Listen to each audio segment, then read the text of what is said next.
Hello, मैं इस्माइल से योगीराज यादव। आज हम अ, चौकोर और गोल आकृतियों की ड्राइंग बनाना सीखेंगे। अब से पहले हमने सिलेंड्रिकल और गोलाकार चीज़ों पर अभ्यास किया था। अब हम देखते हैं कि चौकोर खड़ी लंबवत चीज़ें या अंदर से खोखली और गोल चीज़ें, जैसा कि चित्र में हम देख रहे हैं, इनका चित्र कैसे बनाएंगे और चित्र में शेडिंग किस तरह से और कैसे बनाई जा सकती है, इस पर हम लोग आज अभ्यास करेंगे।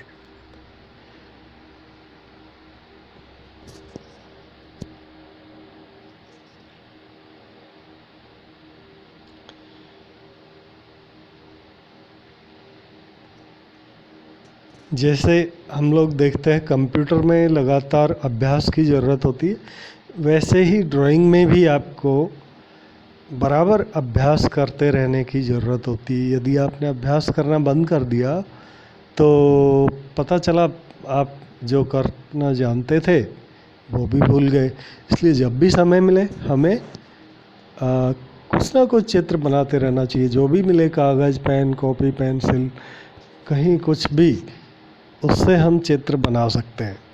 बहुत ज़्यादा सामान की ज़रूरत नहीं होती है। हमारे आसपास जो भी कुछ दिखाई दे उसी के साथ में हम अभ्यास कर सकते हैं। शुरुआत में कोशिश करनी चाहिए कि हमें सरल चीज़ें लें और उनके साथ में काम शुरू करें।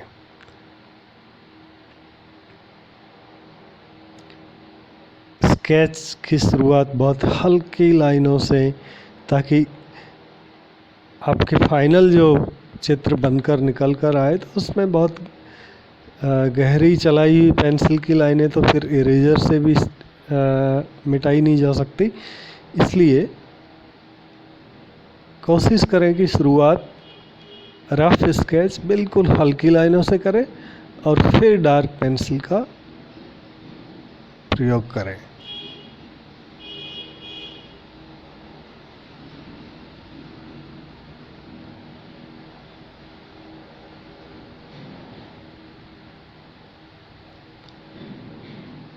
अभी असल जो चित्र होता है वो रफ में बन चुका होता है। रफ लाइनें जो दिख रही हैं बहुत हल्की, जो दिखाई भी मुश्किल से दे रही होती हैं, असल चित्र तो बन चुका है इसमें। अब तो जो भी काम करना हो तो ऑर्नामेंटल काम करना है, यानी साज सज्जा का काम करना है। अभी देखिए आप, ये एक तरह से देखा जाए चित्र बन गया।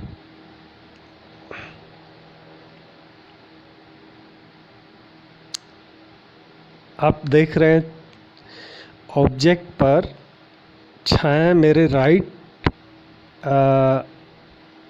पीछे की साइड से लाइट आ रही है मेरे राइट साइड से। तो छाया कौन कौन से हिस्सों पर पड़ रही है उनको डार्क करना है।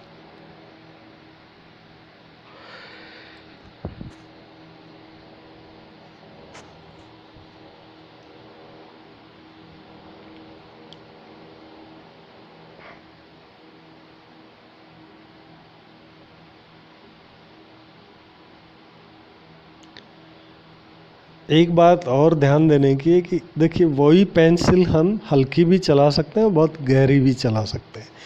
मोटा मोटा शेडिंग के स्ट्रोक्स बनाए और फिर कॉटन से यानी रुई से हम उसको बहुत स्मूथ कर सकते हैं। जहाँ स्मूथनेस दिखानी है वहाँ पर रुई लेकर के हल्का हल्का से घिस देंगे तो देखिए वो एकदम से मतलब लाइव हो उठता है, जीवंत हो जाता है चित्र।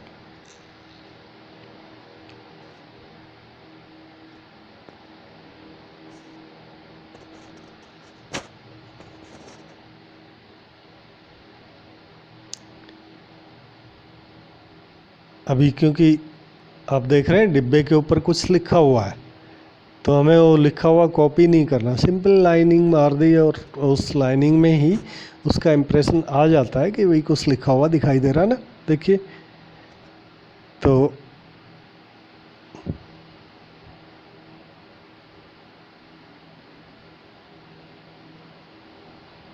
इरेजर से हाइलाइटेड पोर्शंस, जो साइन मार रहा है डिब्बे के ढक्कन पर, जहाँ से कॉर्नर्स बिल्कुल चमक रहे हैं, उन हिस्सों से इरेज करके, और कहीं गलती से पेंसिल चल गई है उसको निकाल दिया है, उसको वाइट कर दिया है। तो जो चमक है उससे पता चल रहा है कि यहाँ पे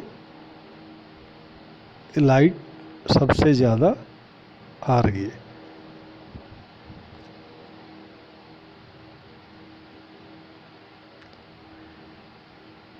ये वीडियो बनाते समय मैंने कई टुकड़ों में वीडियो बनाया था, तो ये शुरुआत मतलब आगे पीछे हो गए टुकड़े। ये टुकड़ा वीडियो का पहले का हिस्सा है, शुरुआत का, जो कि बाद में लग गया है।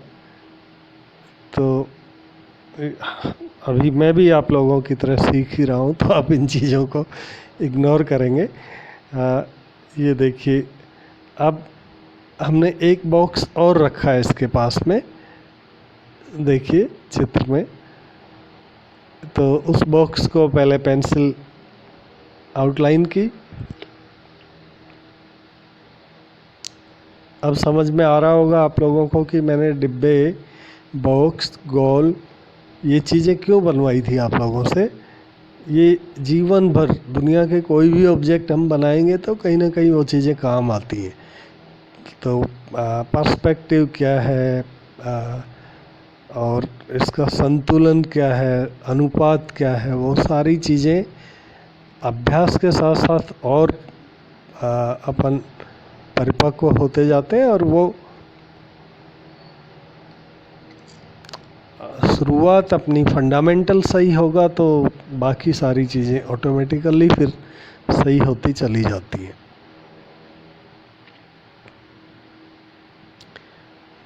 डिब्बे के अंदर वाइट कलर है और बाहर की साइडें डार्क है, तो ये एक अपने आप में चुनौती है। अन्यथा यदि सिंपल प्लेन कोई भी कलर का डिब्बा होता तो अंदर डार्क दिखाना होता और बाहर लाइट दिखाना होता, लेकिन ये मैंने सोच समझ के लिया कि बच्चों के सामने भी ये दिक्कत आए, या आप लोग के सामने ये दिक्कत आए, तो हम कैसे करेंगे। तो ये थोड़ा मुश्किल काम है, लेकिन हम कर सकते हैं।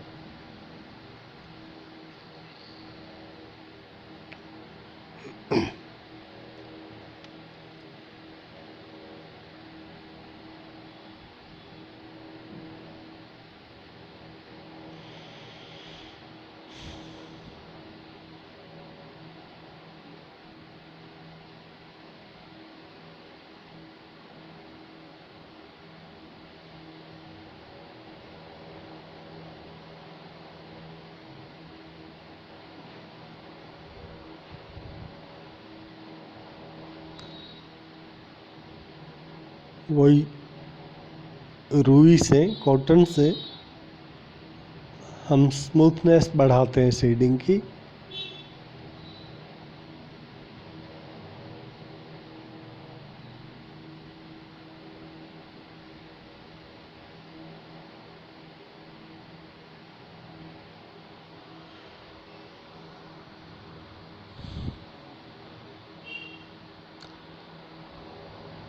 जो चौकोर डिब्बे की छाया गोले पर जा रही है, गोल जो रखा हुआ है टेप, उसके ऊपर जो जा रही है, ये एक्चुअली पहले का चित्र आ गया बीच में। ये मैंने काफ़ी कोशिश की है, लोग ये वीडियोस सीक्वेंसिंग ठीक नहीं कर पाया, तो ये धीरे धीरे हम भी आप लोगों की तरह सीख रहे हैं चीज़ें करना।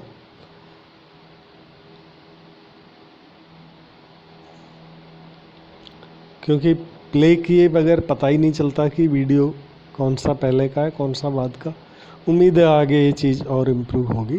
तो अब आते हैं वापस से, देखिए अब ये जो चौकोर बॉक्स की छाया गोले पर जा रही है, उसको बनाना अपने आप में थोड़ा सीखना पड़ेगा। गोले के आकार के अनुसार छाया बनानी होगी अपने को।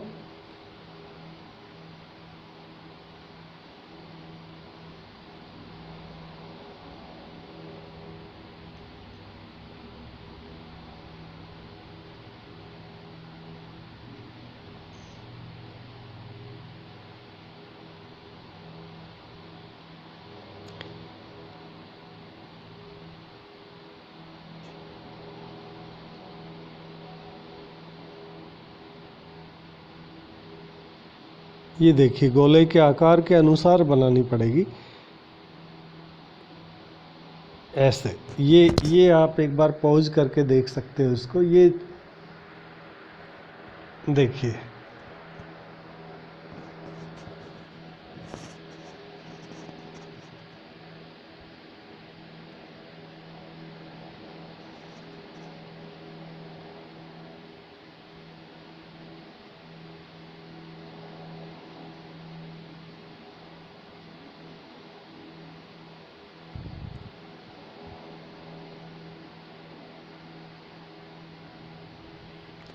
तो इस तरह से हम देखते हैं कि